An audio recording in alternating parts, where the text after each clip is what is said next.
अगस्त जी। राधे राधे महाराज जी राधे राधे। महाराज जी कोई काम करते वक्त कुछ गलत हो जाए या ध्यान ना लगे किसी और जगह जाए तो बहुत क्रोध आता है। इस समय मैं नाम जप करता हूँ, नाम जप करने से क्रोध कम होता है, पर नाम जप छोड़ते ही क्रोध और बढ़ जाता है। इस स्थिति में आपका आपका प्रश्न है। तो बड़े गुरु आदमी हो तुम। इतनी छोटी अवस्था में तुम इतनी सूक्ष्म बात पकड़ रहे हो, बहुत बढ़िया बात है। बहुत अध्यात्म के अच्छे आदमी बनोगे तुम। नाम जप करते हुए जब तुम्हारे अंदर गलत वृत्ति आती है ना, तो अंदर जो मन में गलत वृत्ति होती है वो डिलीट होती है, वो नष्ट होती है। तो ऐसे नाम जप का अभ्यास करो कि खाली समय ही ना रहे। क्रोध तभी, अच्छा क्रोध क्यों आता है? कामना से क्रोध आता है। जैसे हम चाहते हैं ये हो जाए, वो नहीं होता, तभी क्रोध आता है। क्रोध की स्वयं की सत्ता नहीं। कामा संजायते क्रोधा, क्रोधा स्मृति विभ्रमा स्मृति भ्रंशात बुद्धिनाशो बुद्धिनाशात प्रणश्यति। काम, जब हमारी कामना की पूर्ति में बाधा पड़ती है तो क्रोध आ जाता है। इसलिए हम हर समय नाम जपने का अभ्यास करें। जब क्रोध आ जाए तब दांती पीस ले ऐसे, मुझे बोलने नहीं है बस। क्योंकि अगर क्रोध में बोलना शुरू किया तो फिर क्रोध आने पर भजन क्षीण हो जाता है, आनंद क्षीण हो जाता है और हमसे अपराध बन जाता है। अपने से बड़ों के प्रति भी गलत शब्द निकल जाते हैं। अपवित्र भाषा भी, ज्यादा क्रोध आ जाए तो गालियां भी आने लगती हैं, जबान पे दुरुक्ति गालियां आने लगती हैं और बड़े कटु वचन निकलने लगते हैं। इसलिए क्रोध को रोकना है तो मौन धारण कर ले। जहां क्रोध आए उसी समय चुप, वहां से हट जाए। जहां जिस अवस्था में क्रोध आ रहा हो उस परिस्थिति का त्याग कर दे, एकांत हो जाए, मौन हो जाए, उस समय बचे। अब ये नहीं कि भिड़े, अगर भिड़े तो फिर क्रोध आ गया, फिर गाली गलौज, फिर मारपीट, फिर हिंसा। इससे जितना बच जा सके।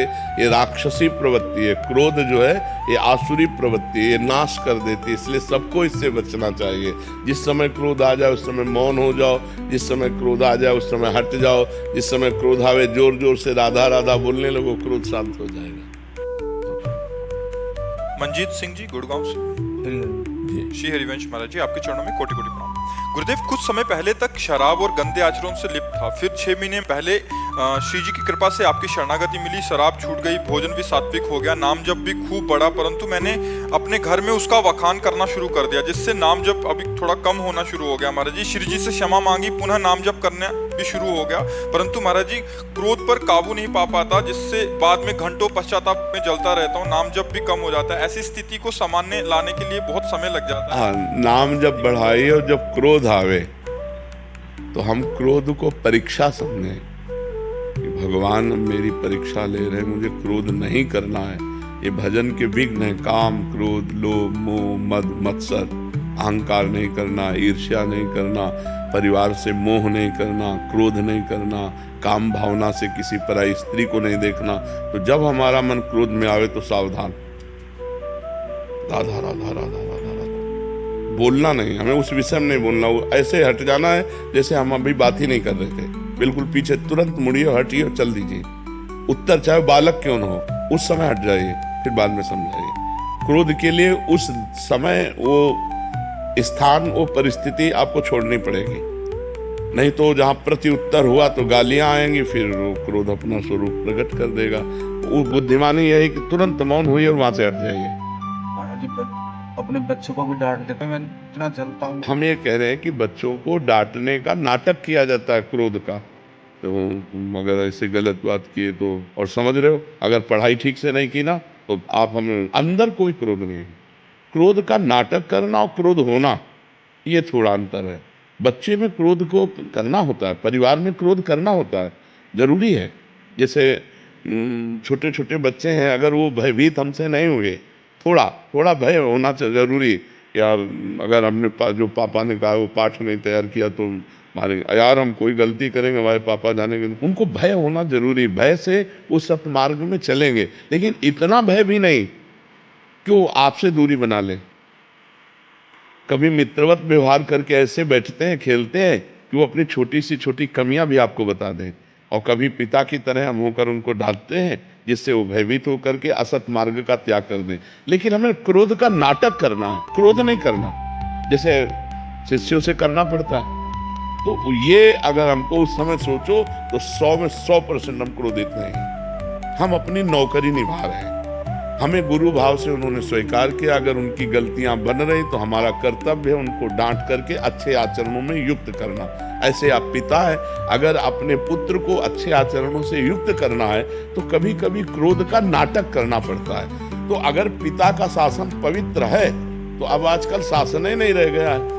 बच्चे पढ़ लिख करके माता पिता का अपमान कर रहे हैं, माता पिता की अवहेलना कर रहे हैं, क्योंकि बच्चापन से डाली नहीं गई बात। खेलने के लिए मोबाइल दे दिया गया और धीरे धीरे वो मोबाइल से इतने गंदे आचरणों में प्रयुक्त हो जाते हैं, इतनी मलिन बुद्धि हो जाती है कि अपने पूज्य माता पिता का अपमान करने लगते हैं, अवहेलना करने लगते हैं और इतना दूर निकल जाते हैं सतमार्ग से कि लौटना मुश्किल हो जाता है। गंदे गंदे व्यभिचार में, व्यसन में फैल जाते हैं।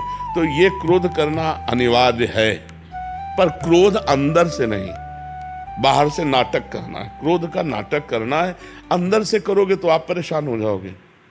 बस वो मारना नहीं है, मारने की एक्टिंग पूरी करनी है, बाप रे आज तो बच गए, ऐसा करना है। क्रोध का अंदर हृदय में प्रवेश ना होने पाए, अगर बाहर से हम नाटक करें तो अच्छा रहेगा। परिवार में अगर अब माता पिता शराब पी रहे हैं, माता पिता गंदी बातें कर रहे हैं, माता पिता गंदे दृश्य देख रहे हैं, तो बच्चों पर आचरण नहीं पड़ेगा। तुम खुद अध्यात्मवान बनो और बच्चों को अध्यात्मवान बनाओ। बिना अध्यात्म से जुड़े किसी का जीवन मंगलमय नहीं हो सकता। आज हमारा समाज जितना अध्यात्म से बिलग है उतने देख लो क्रूरता में पहुंचता जा रहा है। कैसे कैसे समाचार आते हैं, मतलब क्या है ये नौजवान कहाँ जा रहे हैं, कहाँ जा रहे हैं? क्या वो मनुष्य शरीर नहीं है? क्या वो अपनी बहन नहीं है? आप कैसा व्यवहार कर रहे हैं? अध्यात्म तो चराचर जगत को मंगल में बना दे, लेकिन जुड़े ना जब। अब वो राक्षसी प्रवृत्ति से जुड़े, आधुनिकता से जुड़े, मंगल में भाव है नहीं, तो देखो कैसी कैसी गंदी बातें होती है। अब आजीवन सजा होगी, एक गलती का परिणाम आजीवन सजा, जीवन बर्बाद हो गया। पढ़ाई लिखाई स्वस्थता सब जब जाओ जेल, या तो फांसी की सजा या तो जेल। ऐसे ऐसे आचरण होने लगे हैं। तो हमें लगता है बहुत संभलना चाहिए और अध्यात्म में जुड़कर भगवान का नाम जब अपने बच्चों से भी कराना चाहिए। थोड़ी देर बैठकर कथा सुनानी चाहिए। सत्य शास्त्रों के श्रवण से बड़ा मंगल होता है। महाराज जी, बच्चे तिलक लगा के जाते हैं तो स्कूल को कह रहे हैं, स्कूल में कहते हैं कि ये कौन सा काला जादू है। हाँ, तो दूसरा कर ले कि सूखी रज ले लेना, सूखी रज का ऐसे लगा ले तो चिन्ह नहीं बनेगा और तिलक भी लग जाएगा। अब स्कूल में तो जो पढ़ाई हो रही है आप देख ही रहे हो, आधुनिकता की पढ़ाई हो रही है और ऐसे ऐसे आचरण नौजवानों के हो रहे हैं जो नहीं होने चाहिए। क्या ये विद्या है? विद्या तो वही है जो विनय और सद्गुण की उत्पत्ति कर दे, विनय और सद्गुण की उत्पत्ति कर दे। आज तिलक लगाने को लोग रोका जाता है। आज भगवत कार्य को अगर माला डाल के जाए वो तो उसको रोका जाएगा, उसका उपहास होगा। अगर भगवान नाम कीर्तन, भगवान नाम जप करके और पाठ, हम लोगों के स्कूल में प्रारंभ से हे प्रभु आनंद दाता ज्ञान हमको दीजिए, ये सब प्रार्थनाएं होती थी बड़ा। और कबीरदास जी के दोहे, रहीमदास जी के दोहे, मंगल में वीर पुरुषों के चरित्र, तो उससे संस्कार पढ़ते हैं। अब हम पता नहीं है कि नहीं इस समय ये चीज़ें। हमारे देश के वीर वीरांगनाओं और साध्वी साधुओं की चरित्र भी रखिए, जिससे पढ़ करके उनके अंदर संस्कार पड़े, उनके अंदर भाव पड़े। तो ठीक है, क्रोध करना नहीं पर क्रोध का नाटक जरूर करना चाहिए।